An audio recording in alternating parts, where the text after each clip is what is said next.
目前永安边甲北区两间餐饮店面的头家娘夜市，佮拍算扩大版图，外表就互人较强势印象。不过，其实伊回想中式下期间的经济弱势，曾经是一家伙仔3个人食一个便当，接受家扶中心的物资救助，除了互伊更加珍惜资源，努力向上。现在甲翁婿做伙创业有成以后。为到圣诞节进前，拢会用充满温度的料理，营造欢乐的气氛来宴请家父儿童。今年花开已经满10档，算算的超过500名受惠。头家娘本身且讲，店若无倒就继续办。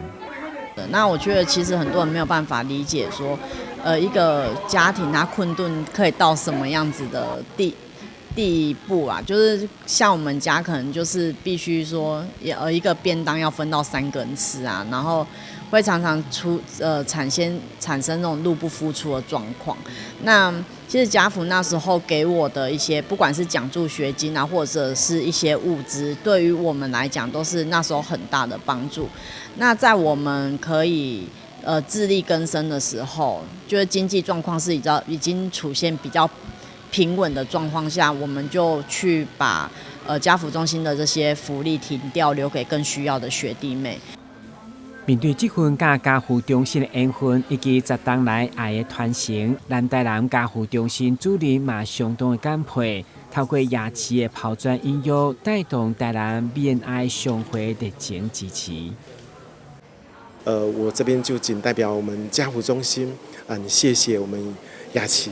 跟他的先生，然后还有雅琪他的朋友一起，然后让孩子每一年都有一个这样很温馨的一刻。那我希望说，当然，雅琪这样一个抛砖引玉的精神，一个传承爱的精神，我们希望说社会上有更多人，然后来关心、来支持家扶所陪伴的弱势家庭跟弱势孩子。夜市对来回馈家扶中心，嘛将扩大这份幸福，予需要离岛就业的妇女甲自立青年会当安心。除了感恩，就是家扶中心给我们的这些当初的救援啊，还有一些物资上的回馈。那我们现在其实，在生意比较平稳的阶段，我们也是很致力想要把这份福报就是回馈给社会。那不只是照顾家扶中心的孩童，那甚至说，像是2度就业的妈妈啊，或者是说一些比较